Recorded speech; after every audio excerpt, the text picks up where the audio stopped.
All right, let's dive into a topic that can feel like a huge headache for behavioral health providers: credentialing. If the very thought of paperwork makes you want to run for the hills, you are in exactly the right place. We're going to break this whole thing down into steps you can actually manage. And let's be real, this quote probably hits pretty close to home, right? You got into this to make a difference in people's lives, not to get lost in a sea of bureaucracy. But here's the thing, getting a handle on this process is absolutely essential if you want to build a practice that can actually help those people. So, here's our game plan for today. We're going to start with what this credentialing hurdle even is, and then I'll give you a step-by-step roadmap. We'll also cover the common roadblocks you might hit, talk about going it alone versus getting help, and then wrap up with some key tips. Let's jump in. Okay, first up, the credentialing hurdle. Let's get really clear on what we're talking about, and maybe more importantly, why you just can't ignore it. So, what is it? Put simply, credentialing is how insurance companies and other healthcare orgs verify that you are who you say you are. They check, well, everything. Your education, your license, your training, your work history. You can think of it as a professional background check, but on steroids. And that leads to a question I hear all the time. I have my license, I'm ready to help people. Why can't I just start? Why is this whole extra step such a big deal? Well, it boils down to 4 really crucial reasons. Number 1, and this is the big one, is insurance reimbursement. If you want to accept insurance, you have to be credentialed. No way around it. It also gives you a ton of professional credibility, it keeps you compliant with all the rules and regs, and it opens the door to referral networks. Okay, so we've covered the what and the why. Now for the good stuff, the how. This is your practical, step-by-step roadmap to get you from a pile of paperwork to being fully paneled. The whole journey really breaks down into these 4 main steps. First, you gather all your documents. Then, you build out your universal profile. After that, you start applying to the insurance companies.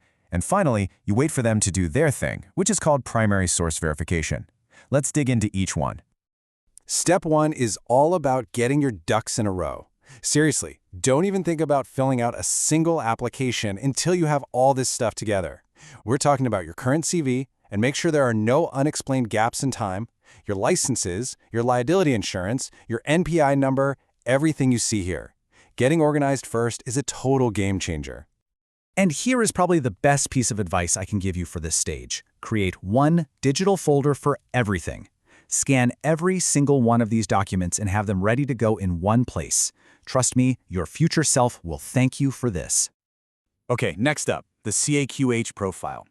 The easiest way to think about this is like the Common App for college, but for healthcare. You fill it all out once, and then most insurance companies pull your info from there.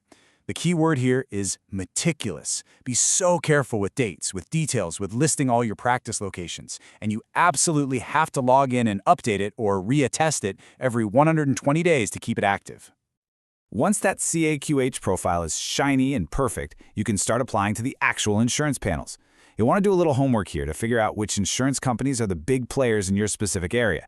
And remember, this is not a set it and forget it kind of task. You have got to follow up on those applications regularly. And that brings us to the waiting game. This is step 4, primary source verification. This is when the insurance company plays detective and calls up your schools, your old jobs, and your licensing boards to confirm every little detail. And you need to be prepared for a wait. This step alone can take anywhere from 60 to 180 days. So yeah, patience is key here. So even with the best plan in the world, you're probably going to hit a few bumps in the road. It just happens. So let's talk about how to navigate some of the most common challenges and find solutions. Here are the 4 biggest culprits. Feeling overwhelmed by the sheer time this takes? Yeah, that's a big one. You might want to think about hiring a credentialing specialist. Worried about missing information? That detailed checklist we talked about is your new best friend. Trying to track a dozen different applications? A simple spreadsheet can work wonders.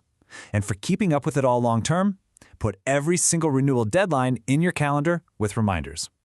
This all leads to a huge decision that every single provider has to make at some point. Are you going to try and tackle this all by yourself, or are you going to bring in some professional help? So let's just lay it all out. Go in the DIY route? Yeah, you save money and you have complete control over the process. But the learning curve is super steep, it takes a ton of time, and one little mistake can be really costly. On the other hand, hiring a pro saves you a massive amount of time and you get their expertise, which usually means a higher success rate. The downside is the cost, and you still have to be involved. There's no right or wrong answer. It's really about what fits you and your practice. We are in the home stretch. Let's just wrap things up with a few final rapid-fire tips that will make this whole process go as smoothly as it possibly can. Honestly, if you only remember 4 things from our chat today, let it be these. 1. Start early. I'm talking at least 6 months before you want to start seeing insured clients. 2. Be obsessive about accuracy. Double-check, triple-check everything. 3. Follow up. Be the squeaky wheel. Check in every 2 or 3 weeks. And 4. Keep detailed records. Write down who you talked to, when you talked to them, and what they said. So I'm going to leave you with this question to think about. It is so easy to see credentialing as just this massive, frustrating obstacle. But what if you changed your perspective? What if you started to see it as a strategic asset? Because a well-managed credentialing process, well, it isn't a roadblock. It's the very foundation that lets you grow your practice so you can help all the people you set out to serve in the first place. That choice and perspective, that's all yours.